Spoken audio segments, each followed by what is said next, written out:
Charles Lindbergh was an international sensation. The most idolized man in the world. For Time magazine's first ever Man of the Year in 1928, he was the natural choice. He parlayed his fame into politics, becoming the spokesman for the largest anti-war organization in U.S. history, the America First Committee. It included people from all walks of life, from the architect Frank Lloyd Wright to Walt Disney. America First was the embodiment, the manifestation of this isolationist sentiment, and it was hugely important and popular. It was 1941, and World War II was raging.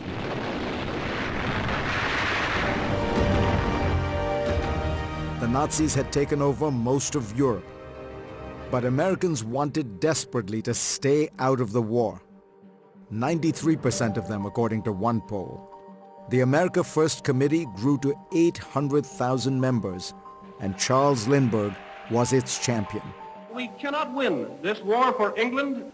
That is why the America First Committee has been formed. His biggest opponent, President Franklin Delano Roosevelt, who knew that if Germany took over Europe, America could be next.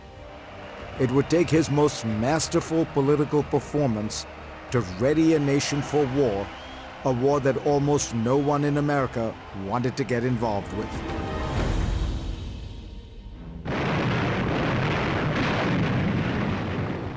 After the First World War and over 100,000 dead Americans, the United States had returned to its isolationist roots with a vengeance. There was this sense that we should be Fortress America. Republican presidents signed a strict immigration law and a massive tariff, walling off the country from the rest of the world. Meanwhile, America's military was reduced dramatically. America was very, very weak, a smaller army than Romania. Tariffs deepened the Great Depression in the 1930s, which had left 1 in 4 Americans out of a job. It was an existential crisis. And into that moment came Franklin Roosevelt. I, Franklin Delano Roosevelt. Roosevelt offered a new deal for the country. This nation is asking for action, and action now. A barrage of government programs to get folks working again. But to pass his ambitious domestic agenda and save the country, Roosevelt needed the many isolationists in Congress on his side. The challenge for him is keeping them on board on the domestic policy side and not moving too fast on the foreign policy side. FDR followed Congress's lead on international matters, signing neutrality acts to prohibit arms sales to any warring country, friend or foe. Roosevelt sent a letter to Adolf Hitler, asking him to respect the sovereignty of 31 countries. Sweden, Denmark, Netherlands. The Nazis' response? Syrien, Palestine, Egypt. Hysterical laughter. The Nazis laughed at Roosevelt's gesture just as they laughed at American power. Hitler knew America would do nothing to stop the great German war machine. This country should heed the advice of its vice president and avoid all foreign entanglements. Germany invaded Poland in September 1939. This nation will remain a neutral nation. But FDR knew that staying neutral would threaten America's security before long. You see FDR slowly maneuvering the U.S. population and policymakers towards intervention in the war. I ask this Congress for authority and for funds. Roosevelt convinced Congress to finally arm the embattled Allies with an isolationist argument that they would like. The idea was, let's build weapons and sell them to Britain and France so they can do the fighting. And Roosevelt said that will keep America out of war. Guns and munitions of all sorts pour into Britain. Slowly, FDR began winning over the wary American public. Americans start realizing that they're going to have to sacrifice if they want to protect democracy at home as well as around the world. I think it's one of the great achievements of any U.S. president. But at the time, many accused FDR of warmongering and even demanded his impeachment. The struggle between interventionists in the late 1930s and isolationists dwarfed the divisions in the country during the Vietnam era. It was that ferocious. Roosevelt faced a rebellion in his own cabinet. His Secretary of War, Harry Woodring, was a committed pacifist who ignored direct orders from the president that he thought could drag the United States into war. In June 1940, Allied forces were routed at Dunkirk.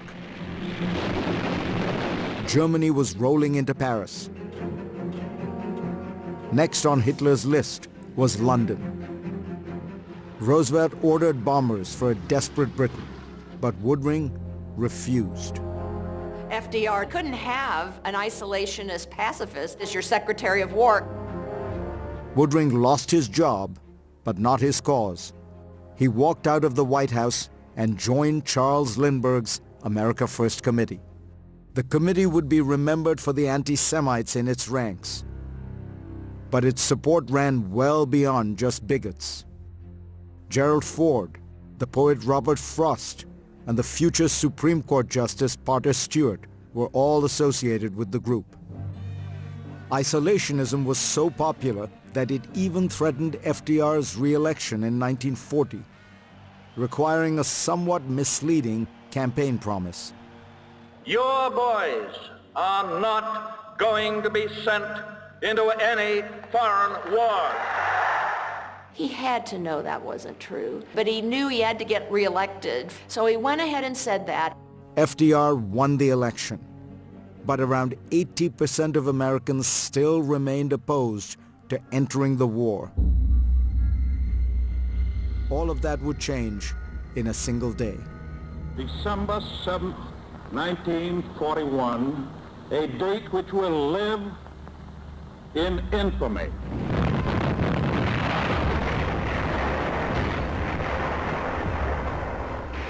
Japan's deadly attack on Pearl Harbor transformed America overnight. Americans rallied around the flag.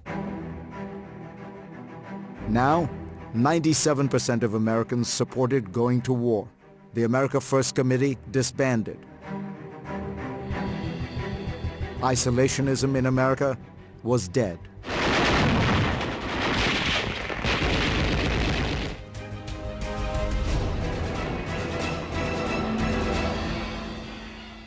Or was it? Even after World War II, the Republican Party was still thinking America first, until a war hero forced the party's about face. That story, next.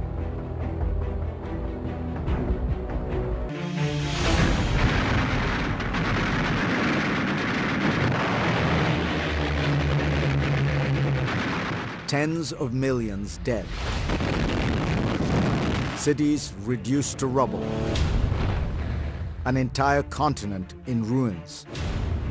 Europe after World War II was a hellscape, decimated by yet another great power conflict that had spiraled out of control.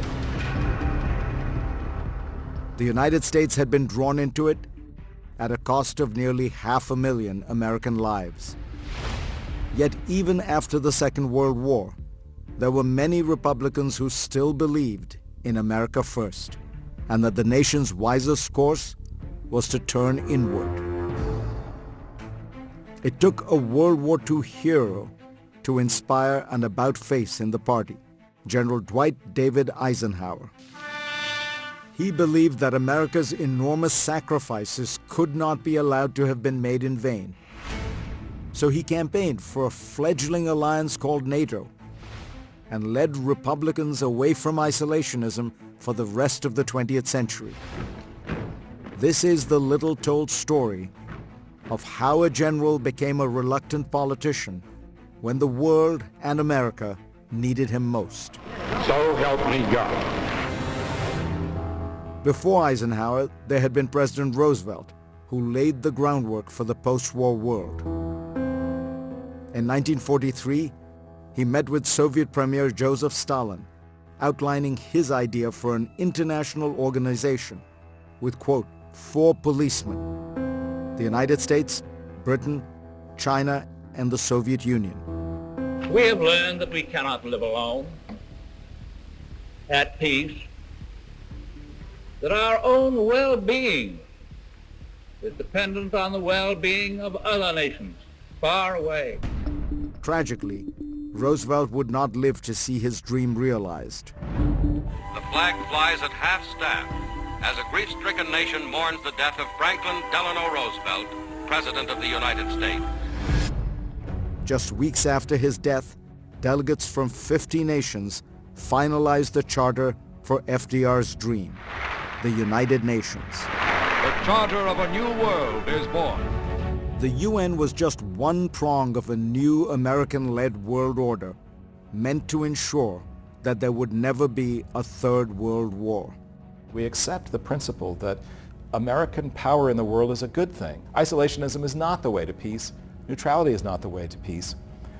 Building the structures of American power with democracies as allies, that's the way to build a peaceful world order.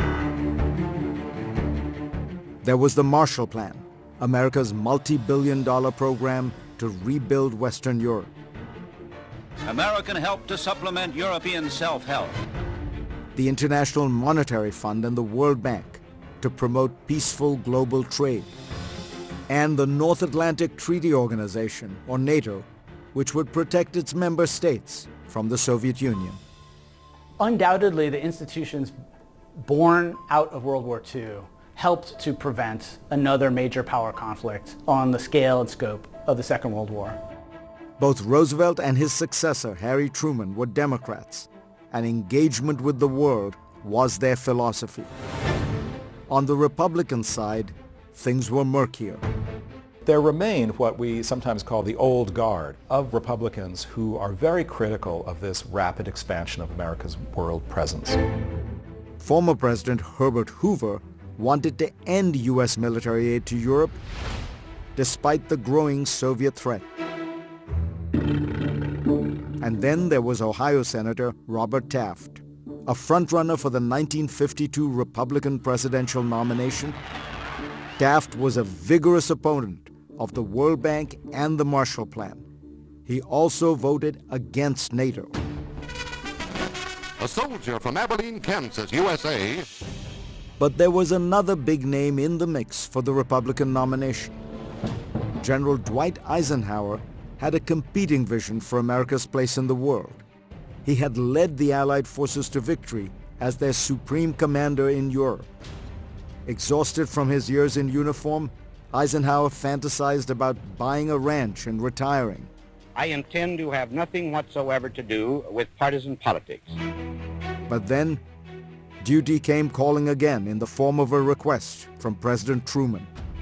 Would Eisenhower be willing to serve as NATO's first military commander? Truman needs somebody, some electric personality, to really sell the idea of a permanent alliance, which is something America had never done. The Soviets had taken over Eastern Europe and were trying to extend their control across the continent. Eisenhower took the NATO job.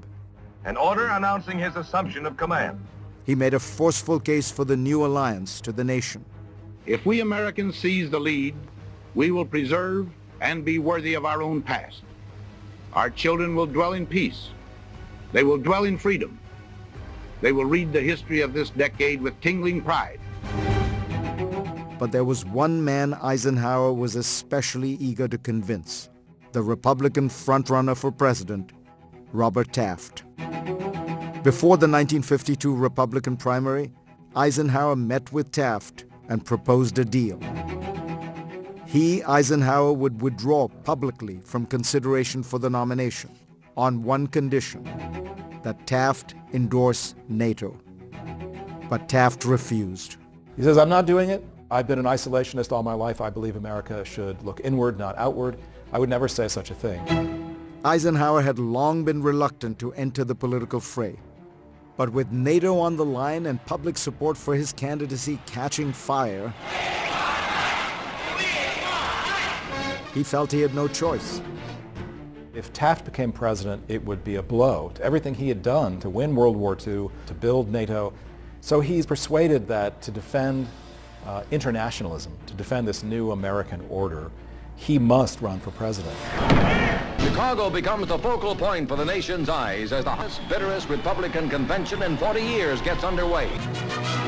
A contested convention followed. Senator Taft was fighting out a fierce battle against the newcomer. Taft was a formidable foe. Loud cheers by those who like Ike. But in the end, Eisenhower emerged victorious, winning the nomination and then the presidency.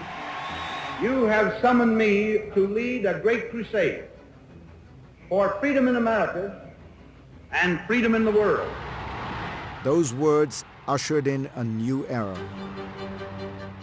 Eisenhower running and winning transformed the Republican Party. Republican presidents were now ready to take to the world stage in defense of the Western liberal order. Eisenhower should be given a tremendous amount of credit because he really did smother in the Republican Party the isolationist movement for those many decades. Mr. Gorbachev, tear down this wall. In 1989, the Berlin Wall fell, and soon so did the Soviet Union. In Moscow, the hammer and sickle is lowered for the last time. America had won the Cold War, but now it was at a crossroads. Would the United States continue to lead or turn inward again? Coming up, how the party of Ronald Reagan became the party of Donald Trump.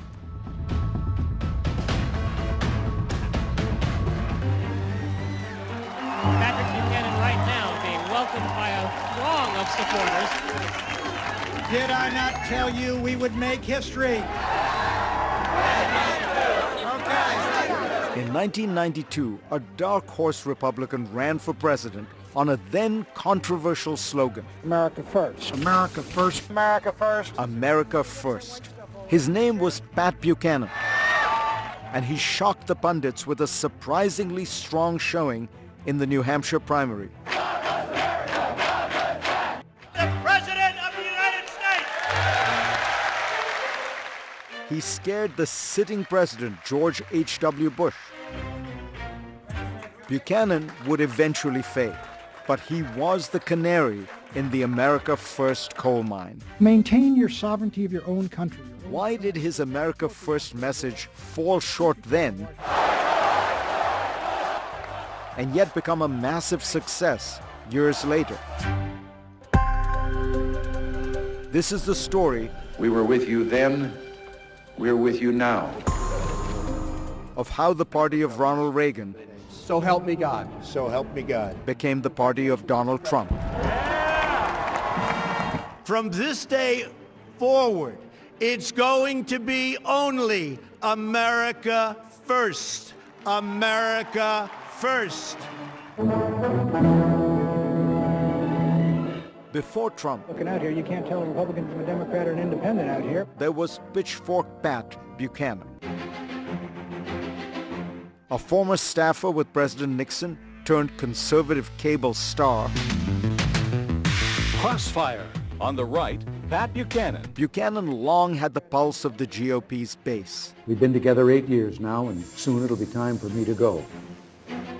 And with Reagan's departure and communism's defeat, Mr. Gorbachev, tear down this wall. I'm ready to roll. Good to see you again. Buchanan sensed an opportunity to revive the right's isolationist tradition.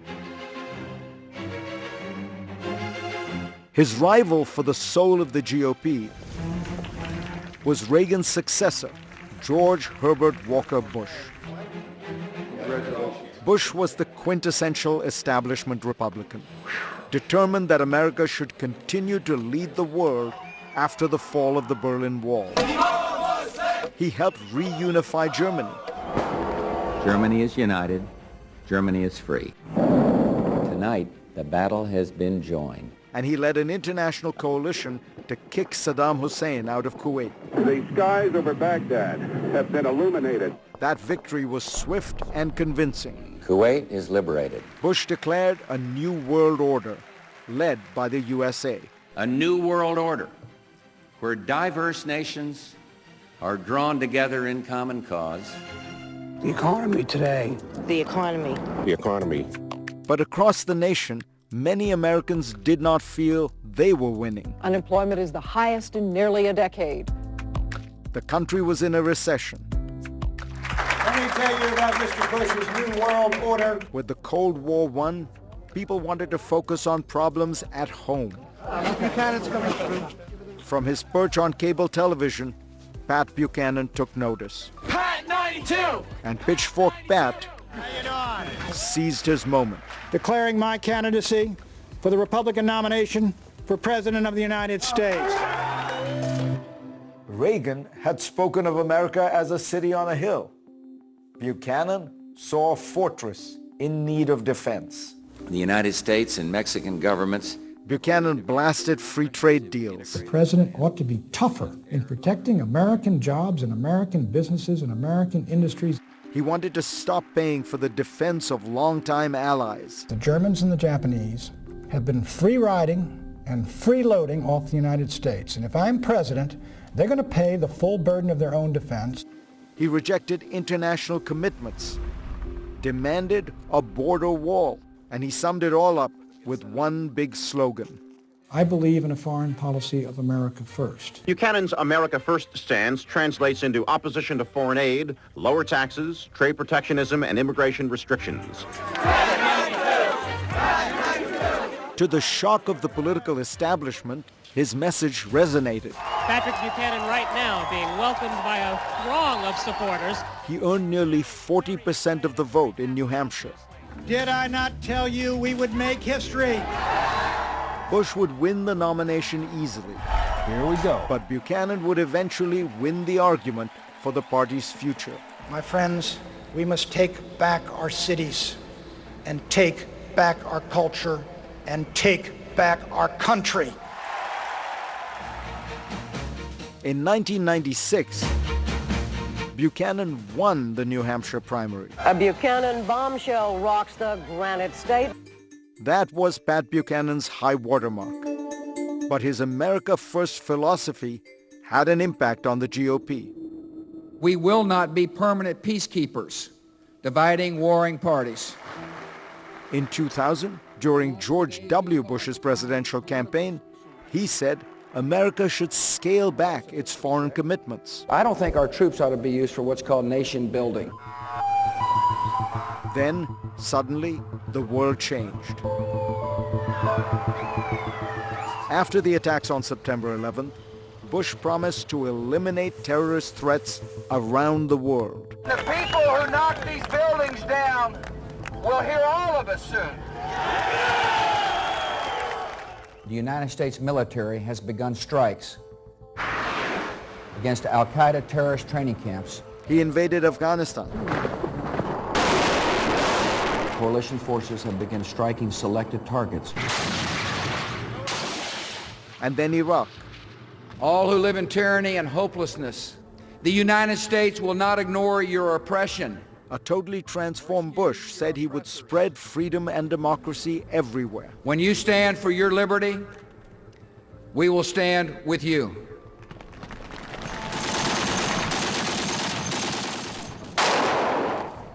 But the wars dragged on inconclusively, and thousands of Americans were killed and wounded in far-off places.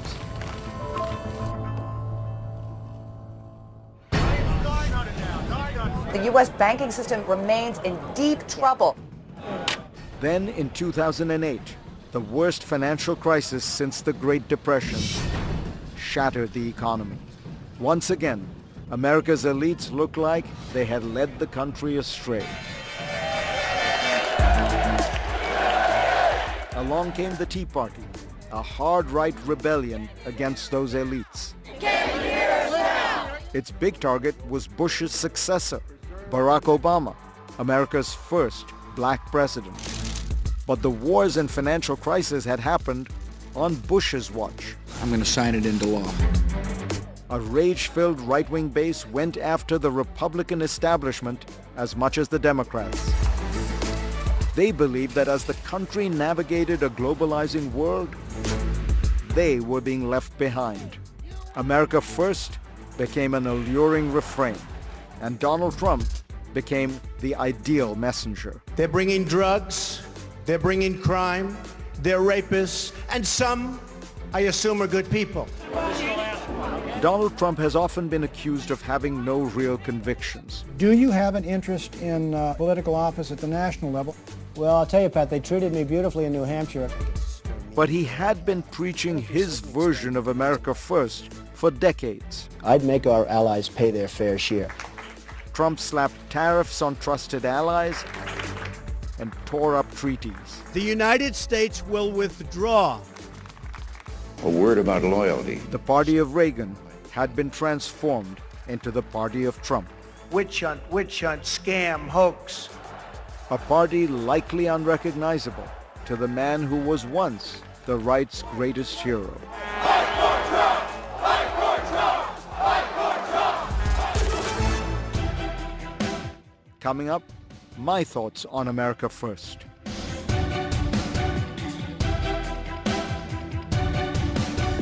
For years. Fight for Trump! Fight for Trump! Coming up, my thoughts on America First.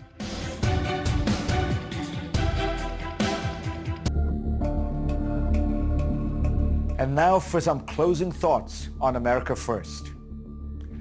1945 is a bright line in world history. The century before it was grim. World War II, World War I, the Boer War, the Balkan Wars, the Russo-Japanese War, the Sino-Russian War, the Spanish-American War, the Franco-Prussian War, and those are just the major conflicts. Since 1945, there have been wars. Korea, Vietnam, the Soviets and Americans in Afghanistan, but the number of them and the number of deaths in them have plummeted by more than 95% by Steven Pinker's 2011 estimate. Pinker also notes that successful territorial conquest declined to zero by the late 20th century, despite being the primary feature of war before 1945. This is why the Russian aggression against Ukraine is such a dangerous aberration.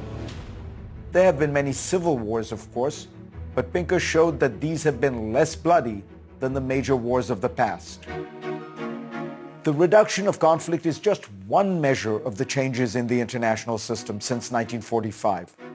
Countries before 1945 were autarkic, with largely closed economies, high tariffs, and for the great powers, captive colonial markets. Things worsened in the early 20th century as countries became more mercantilist and nationalist. That began to change after 1945 as the world economy became more open and interdependent, which led to huge rises in the average incomes and quality of life of people across the world. Average tariffs declined from around 20% in the 1940s to under 5% on most trade in 2016. Trade increased from $63 billion in 1950 to almost $25 trillion in 2022. And these numbers don't capture the massive increase in global supply chains, cross-border investment, and collaboration around the world. The result has been an almost five-fold increase in average income worldwide since 1950, adjusting for inflation. This did not all happen by accident.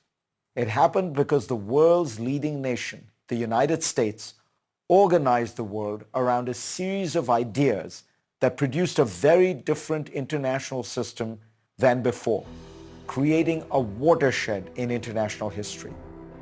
It chose to ask for no spoils for its victory. Instead, it financed the rebuilding of the defeated powers, Germany, Italy, and Japan.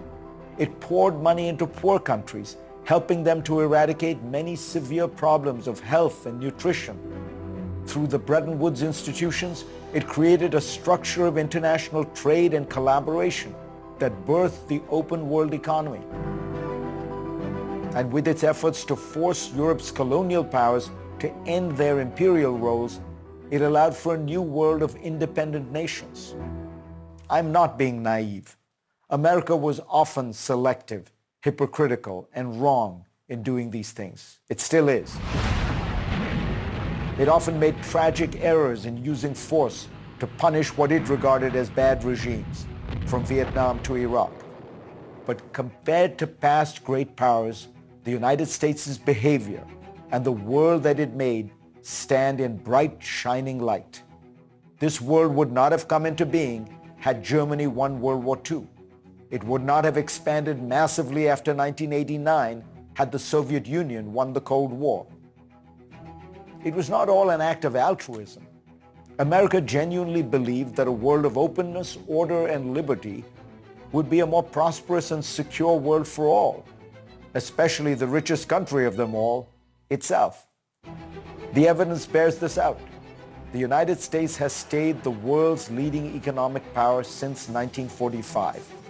Average income in the United States in 1945 was about $16,000.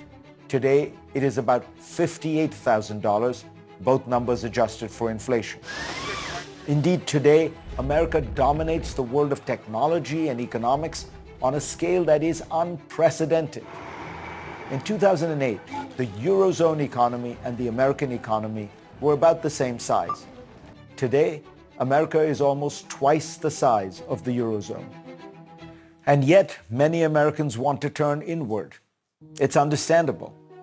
We take the world that we built and in which we have thrived for granted. We've tired of the burdens of leadership. We listen to those who say that foreigners are ripping us off, that we could squeeze them and get a better deal, and that we should walk away and let them sort out their own mess.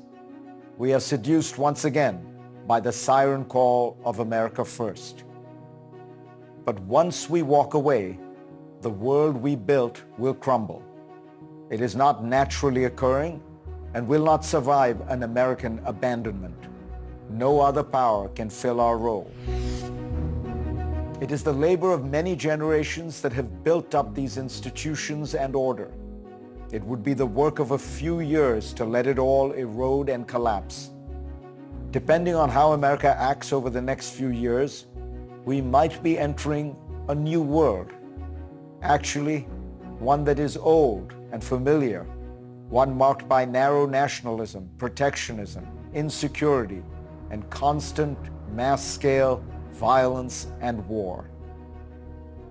Thank you for watching this special hour on America First. I'm Fareed Zakaria.